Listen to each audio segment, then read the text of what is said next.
Aquí está Baruch y la lección de hoy. Are you frustrated spiritually? ¿Te sientes frustrado espiritualmente? ¿Piensas que mereces más, pero no estás recibiendo lo que mereces? ¿Te estás comportando de una forma que debería llevarte a ciertos resultados, pero no los estás viendo? Sinceramente, eso describe a muchos creyentes hoy en día, mas el porqué de esta situación es el siguiente. No están caminando en obediencia. Han creído la verdad, han recibido la verdad, pero no están viviendo en el poder de esa verdad, y por lo tanto se sienten frustrados. Esto no es nada nuevo para el pueblo de Dios. De hecho, cuando estudiamos a los hijos de Israel en los días del profeta Oseas, ellos tuvieron esa misma experiencia. Pero la buena noticia es esta: hay esperanza. Hay una metodología que produce un cambio, y de eso es de lo que hablaremos en la lección de hoy. Toma tu Biblia y ve conmigo al libro de Oseas, capítulo 4. La profecía de Oseas, capítulo 4, y retomaremos la lectura donde quedamos la semana pasada en el verso 10. ¿De qué está hablando Dios? Está hablando del hecho de que Él retendrá sus bendiciones. Si te fijas en el verso 10, Oseas capítulo 4, verso 10, dice: ellos comerán, pero no se saciarán. Se involucrarán en el acto sexual, es decir, están participando en la fornicación, pero no serán fértiles. ¿Por qué? Porque Dios no bendice el pecado. Dios no va a darte. Simplemente porque tú cumplas con A, B y C, Él no va a darte los resultados que tú esperas. Él solo lo hará cuando hagas bien las cosas, con la mentalidad correcta, con el propósito correcto, en obediencia a Dios. Por lo tanto, Él les dice a los hijos de Israel en el verso 10 que como ellos se involucraron en fornicación, no serán fértiles, porque al Señor Dios ustedes abandonaron, y luego dice, Azvu lishmor, que significa han dejado la carga. No están caminando en obediencia. Esta palabra lishmor es una muy importante. A menudo se traduce como guardar, proteger o, en algunos casos, obedecer, pero aquí hay uno de los hechos importantes respecto a ella. Es una palabra que habla de restricción. Yo me restrinjo de hacer las cosas que mi carne quisiera hacer, pero hago las cosas que la palabra de Dios me ordena hacer. Así que la dicotomía está planteada entre decirle no al yo y sí a Dios. Y lo que el Dios de la Biblia le está diciendo al pueblo es que ellos no se han querido restringir, no han guardado este encargo y por lo tanto Dios no los va a bendecir. Siguiente verso es el verso 11. Dice, porque la prostitución, el vino y el vino nuevo ha hecho algo. Dice literalmente Ikaf Leiv, que significa que ha tomado posesión del corazón. Ahora, entiende bíblicamente hablando, y hemos hablado bastante de esto. Hay una relación entre el corazón y cómo piensa la persona. Así que el pecado y estas acciones han tomado el control de cómo piensa la persona, de modo que ya no puede ver las cosas desde la perspectiva de Dios. Entonces debemos hacernos una pregunta. ¿Estamos viendo las cosas como Dios quiere que las veamos? ¿Tenemos su mentalidad, su perspectiva? La única manera en que eso puede ser una realidad en nuestra vida es cuando pensamos conforme a las Escrituras. Muchas personas dicen, me gustaría saber lo que Dios quiere que yo haga. ¿Estás estudiando la Biblia? ¿Estás aprendiendo la palabra de Dios? ¿Sabes? En el inicio de este pasaje, y me refiero a Oseas capítulo 4, vimos la frase Shema, que significa oye y obedece la palabra de Dios. Pero ya que los hijos de Israel no hicieron esto, eran un pueblo frustrado, un pueblo desobediente y un pueblo que experimentaría el juicio de Dios. Mira otra vez nuestro texto. Pasemos al verso 12. Dice, porque mi pueblo. Ahora, Dios todavía los está reconociendo como su pueblo, Pero noten lo que su pueblo está haciendo. En el verso 12 veremos una imagen de idolatría. Recordarán que de manera muy marcada vimos un ciclo en el libro de los jueces, en el que Israel caía constantemente en pecado. Entonces Dios levantaba a un juez, el pueblo regresaba una vez más a servir a Dios, caminaba con él por un tiempo, para luego de nuevo caer en pecado. Y uno de los problemas, si leemos cuidadosamente la palabra de Dios, es que ellos no acudían a los profetas del Señor, sino que acudían a los profetas del mundo, es decir, de las naciones, de los gentiles. Y uno de los lugares donde los profetas de los gentiles estarían sería bajo un árbol. Bien, ellos se sentaban bajo un árbol y las personas venían a ellos por consejo, por lo que casi podríamos llamar adivinación. Así que esto es exactamente lo que está ocurriendo en el verso 12. Leemos: mi pueblo en su árbol que, Yishal, lo que significa preguntan o piden información. Así que preguntan y luego dice a su, ¿qué? Y a lo que se refiere aquí es a su vara. Lo que pasaba era esto. Ellos iban a cierto árbol donde un falso profeta se sentaba. Le hacían preguntas y luego él, si tenía una respuesta que darles, su vara comenzaría a moverse, lo cual significaba que él tenía una revelación. Ellos buscaban eso y es exactamente de lo que esta escritura está hablando. Leemos: y su vara le responderá. ¿Por qué? Porque un espíritu de fornicación los ha descarriado. Y dice, y han cometido prostitución desde debajo de su Dios. Bien, ¿qué significa eso? Significa que están siguiendo el pecado. Están rechazando la verdad, se han involucrado en idolatría, en prácticas pecaminosas, todo porque han acudido a los profetas equivocados. Y cuando dice que han cometido fornicación debajo de su Dios, significa que han hecho esto bajo la autoridad de estos dioses falsos. Muchas traducciones al final del verso 12 creen que esto habla del Dios verdadero, pero no es así. Si tomamos en cuenta el contexto, de lo que se habla aquí no es del Dios de Israel, de que han fornicado y cometido idolatría delante de él.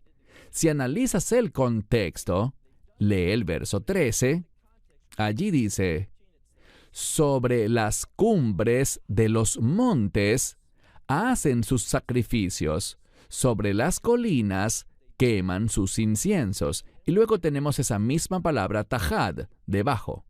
Esa palabra es la que encontramos en el verso anterior, el verso 12, pero aquí está haciendo algo. Está uniendo estos dos versos para mostrarnos lo que está pasando. Lo están haciendo no bajo la autoridad de Dios, sino bajo la autoridad de dioses falsos. ¿Por qué? Porque esa palabra aparece y dice bajo la alom. ¿Qué es eso? Es el roble. Y luego dice bajo el livnei, que probablemente sea un álamo o un abedul. Literalmente esta palabra proviene de la palabra hebrea que significa blanco, así que es un árbol de corteza blanca. Y luego dice también, ¿bajo qué? También bajo el olmo. Así que están yendo bajo estos árboles para recibir consejo, para oír información profética, profecía falsa. Y todo esto los desvía y los conducirá a ser receptores del juicio de Dios. Aquí está la clave. Estos falsos profetas eran muy populares. ¿Por qué? Porque le decían al pueblo lo que ellos querían oír. Recuerden que había reyes en Israel que odiaban a los profetas. De hecho, uno en particular dijo: no me gustan los profetas porque nunca me dicen nada bueno. ¿Qué quiso decir? Nunca me dicen lo que yo quiero oír. Así que debemos preguntarnos, ¿queremos la verdad? ¿Creemos que la verdad de Dios es lo mejor para nosotros? ¿O simplemente queremos que un líder espiritual nos diga lo que queremos oír y nos anime a seguir nuestra propia dirección? Eso es muy popular hoy en día, tal como lo era en Israel hace 2800 años. Así que ellos lo hacen bajo la autoridad de estos árboles, de estos dioses falsos. ¿Por qué? Leamos a mitad del verso 13. Porque mejor es su sombra. La palabra sombra aquí se usa como un sinónimo de consuelo. Es decir, lo que oigo de estos profetas, que por supuesto son falsos profetas, me consuela. Oigo exactamente lo que me hace sentir bien. Y muchos predicadores hoy en día, que son muy populares, que atraen grandes multitudes, ¿qué hacen? Le dicen al pueblo exactamente lo que quieren oír. Le dicen al pueblo: este es tu día, tengo un gran mensaje para ti, este es tu día de victoria, este es tu tiempo de liberación, este es tu momento de sanidad. Bueno, tenemos que asegurarnos de que eso es realmente lo que la verdad profética de Dios está anunciando. Para los días de Israel, no se trataba de sanidad, no se trataba de liberación, de hecho, todo lo contrario. Los profetas verdaderos como Oseas estaban anunciando al pueblo: el juicio está en el horizonte. Dolor, sufrimiento y retribución de Dios. ¿Por qué? Porque el pueblo no estaba viviendo en obediencia. Verán, lo que debería preocuparnos más que cualquier otra cosa es lo siguiente: ¿estoy siendo obediente a Dios? ¿Estoy caminando bajo su autoridad? ¿Está su verdad siendo aplicada a mi vida de una manera que su gloria se manifieste? Si eso no está ocurriendo, estás en una posición muy peligrosa. ¿Por qué? Porque estás ubicado justo donde el juicio de Dios caerá. Y podrías decir: pero ¿por qué si yo soy un creyente? He aceptado al Mesías. Yo no dije que no estarás en el reino de Dios. Entendamos que vamos a ver en Oseas que Dios restaurará al pueblo, pero es un proceso muy doloroso. Para los hijos de Israel fue un proceso muy largo. Entonces, ¿por qué pasar por eso? Una de las cosas que sabemos es la siguiente. Cuando miramos en el Nuevo Testamento, el capítulo 2 de Filipenses es un gran capítulo. Pablo dice: toda rodilla se doblará y toda lengua confesará para la gloria de Dios que Yeshua HaMashiach, es decir, Jesucristo, es el Señor. Todos harán eso. Aquí está el problema. La gran mayoría de la gente lo hará cuando ya sea demasiado tarde. Ellos reconocerán la verdad, todos la reconocerán, pero si esperas hasta después de que mueras, entonces hacerlo no tendrá ningún mérito. Es decir, no producirá justicia, no traerá salvación. Así que necesitamos hacerlo hoy. Dios es un Dios muy amoroso. Él es un Dios misericordioso. Cuando alguien está caminando y viviendo en rebeldía, Dios comienza a disciplinar. ¿Qué dice la Escritura? A quien el Señor ama, Él castiga, lo disciplina, para que no continúe en ese camino. Estos falsos profetas nunca tenían palabras duras, nunca decían nada que el pueblo no quisiera oír. Bien, sigamos. Vayamos al final del versículo 13, donde dice: por tanto, vuestras hijas, debido a cómo la generación mayor estaba viviendo, dice, por tanto, a causa de esto, vuestras hijas fornicarán y vuestras esposas cometerán adulterio. Verso 14. En el verso 14, Dios hace una pregunta. Es una pregunta retórica y el lenguaje aquí implica que la respuesta será negativa. Esto es lo que dice. Leemos: ¿acaso no juzgaré o no ejecutaré juicio sobre vuestras hijas por fornicar o sobre vuestras esposas porque cometen adulterio? Dice: ¿acaso no las castigaré? ¿No las visitaré con venganza sobre ellas? Dice: porque ellos son, ¿qué? Y ahora habla de hombres, ha cambiado el sujeto. Dice: porque los hombres están haciendo algo, están cometiendo fornicación, porque se han separado para eso. Dice que lo han hecho con prostitutas y cometen, ¿qué? Sacrificios con ellas.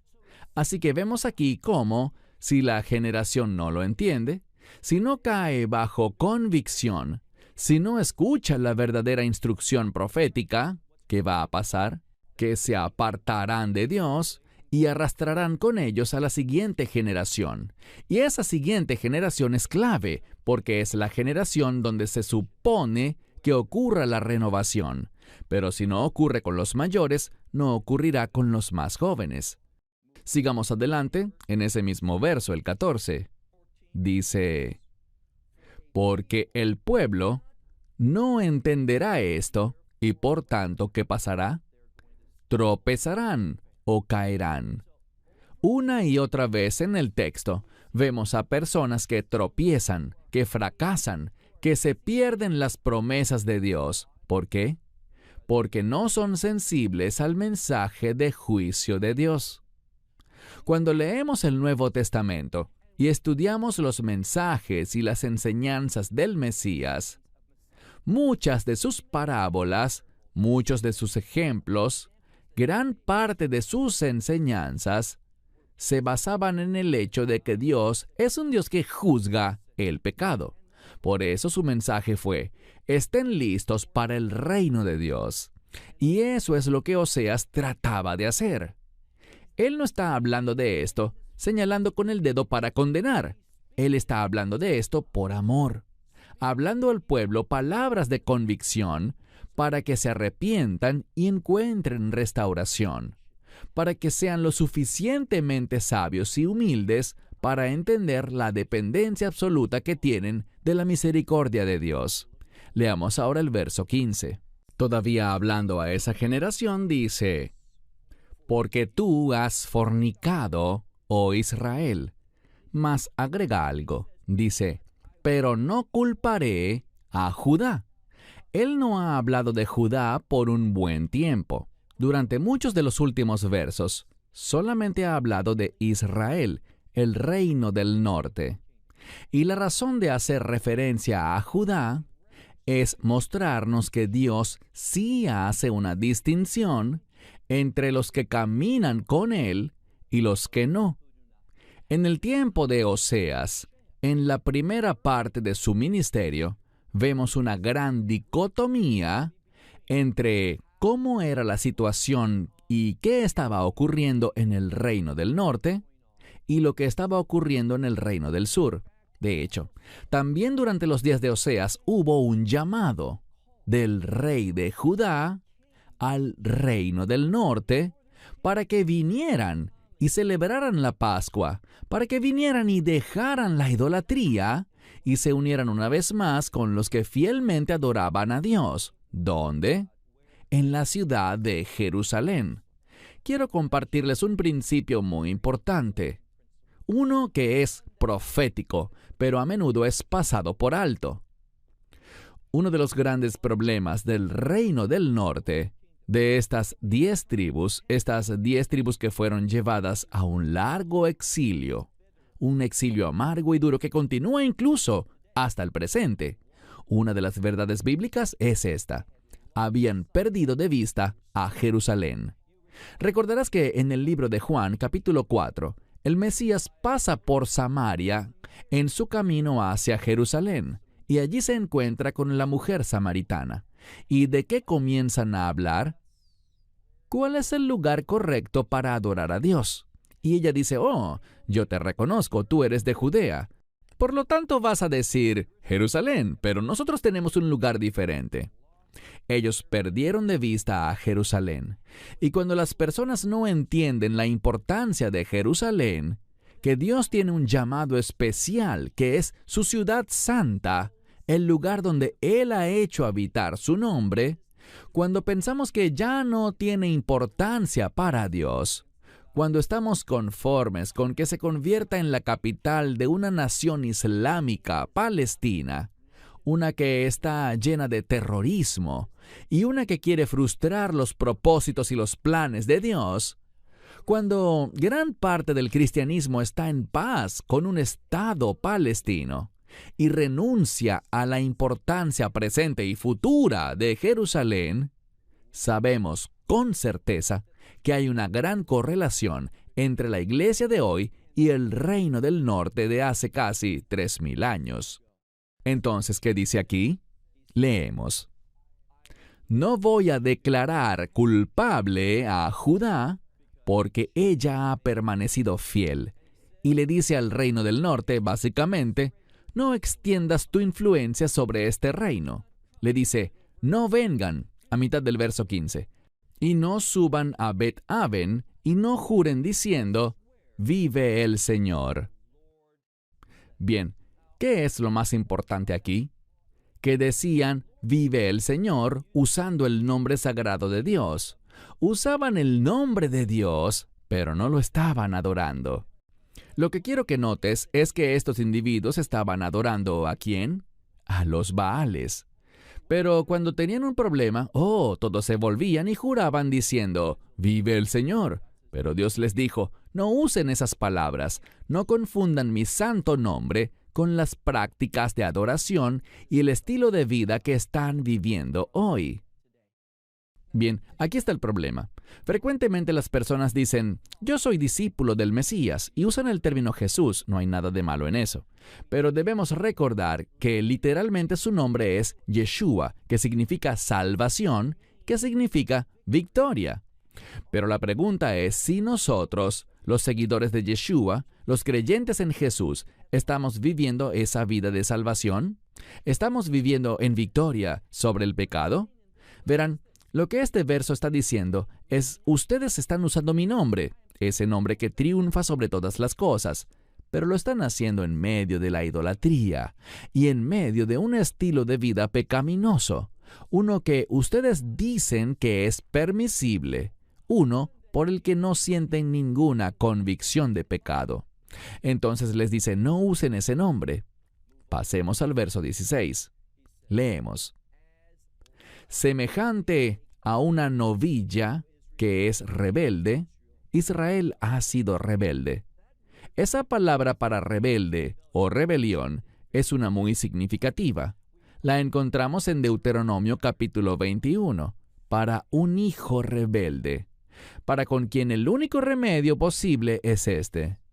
Si tienes un hijo así de rebelde, a quien se le califica como un Ben Sorer, no se trata simplemente de un hijo que, tú sabes, de vez en cuando hace algo malo, o que de vez en cuando es infiel. No, este es un hijo que una y otra vez es rebelde. No se le puede controlar. Es un peligro para la sociedad. ¿Y qué dice allí? Un hijo así de rebelde debe morir. Leemos aquí. Porque así como la novilla que se rebela, así se ha rebelado Israel. Y luego hace una pregunta, dice, ahora, ¿los alimentaré yo o los alimentará el Señor como alimenta a una oveja en el campo abierto? Y de nuevo, así como dijo antes, a sus hijas que cometen prostitución, ¿no las castigaré? A sus esposas que cometen adulterio, ¿no las castigaré? Piensan que a esta novilla que es rebelde, piensan que a Israel que se ha rebelado contra mí, ¿los seguiré alimentando y sosteniendo como a oveja en campo abierto? E insisto, es una pregunta que exige que la respuesta sea no. Dios está indicándole al pueblo que a menos de que haya un cambio, a menos de que caigan bajo convicción, a menos de que haya un verdadero arrepentimiento, el juicio está a la vuelta de la esquina. Mira ahora el verso 17. Ya estamos llegando al final del capítulo y quiero que noten una verdad muy importante. Nos habla del resultado de tal comportamiento, porque utiliza una palabra muy singular. Versículo 17. Y Efraín se ha apegado a los ídolos, así que déjalo. Dice, porque amargo, o en otras palabras, simplemente repulsivo, es su comportamiento de embriaguez, porque cometieron prostitución, y aquellos que se supone que son los defensores o protectores, ¿qué les pasa?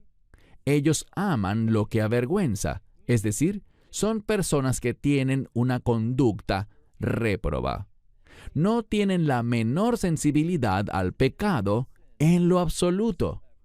Y luego dice finalmente que estos individuos han amado lo vergonzoso. Y dice ahora en el verso 19, para concluir el capítulo, ha sucedido con ellos como si un espíritu, y el espíritu del que estamos hablando aquí es un espíritu maligno. Seguimos leyendo. Como si un espíritu, ¿la qué? la ha atado por sus alas. Esta es la imagen que se nos está ofreciendo aquí. Estamos hablando de Israel, pero comparándola con un ave. ¿Qué hace un ave? Un ave vuela. ¿Y sabes algo? Si un ave está herida, si sus alas están dañadas, si no puede volar, y por supuesto estamos hablando de un ave en la naturaleza, ¿qué pasa con esa ave? Esa ave morirá. Así que una ave herida en el ala, que no puede volar, al final es un ave que morirá. Esa ave será presa fácil para animales depredadores. La forma en que un ave escapa es en el aire.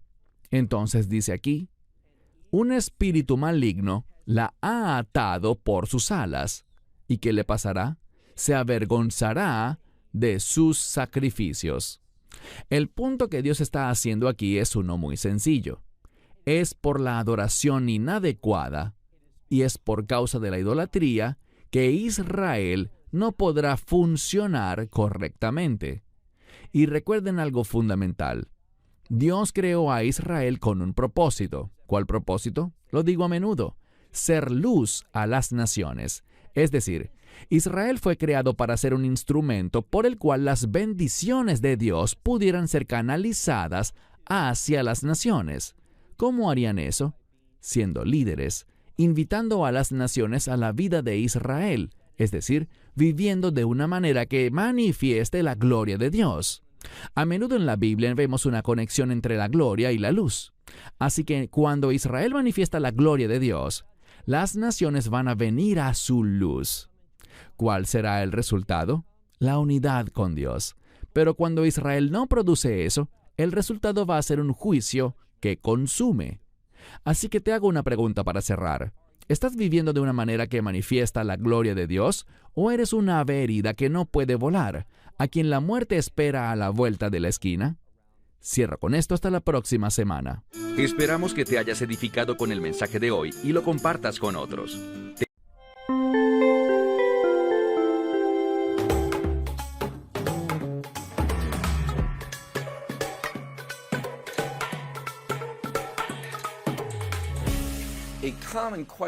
Una pregunta común que recibimos, ya sea por correo electrónico o en nuestras conferencias, es: ¿cierto que todo está listo para la construcción del tercer templo?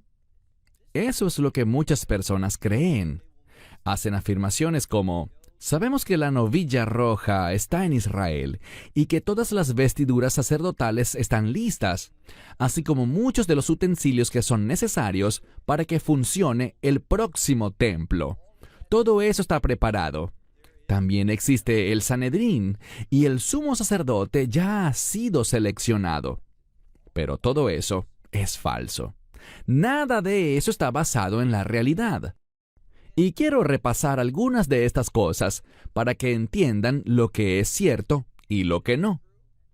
En primer lugar, cuando miramos al judaísmo en Israel, y el judaísmo ortodoxo es el que predomina en Israel, hay una creencia basada en lo que leemos al final de la profecía de Malaquías.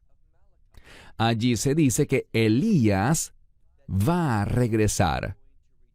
Se nos ordena recordar la ley de Moisés y a tener la expectativa de que Elías vendrá antes del regreso del Mesías. ¿Y qué hará Elías?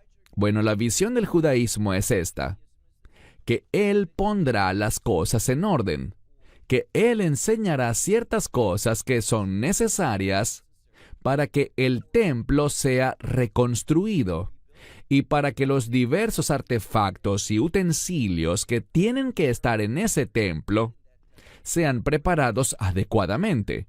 Así que todo lo que se oye hoy en día en el Internet, de que ya está lista la novilla roja, el Sanedrín, el sumo sacerdote, todas las vestiduras y muchos de los utensilios necesarios para el templo, que todo ya ha sido fabricado, todo eso, y quiero enfatizarlo, todo eso es falso.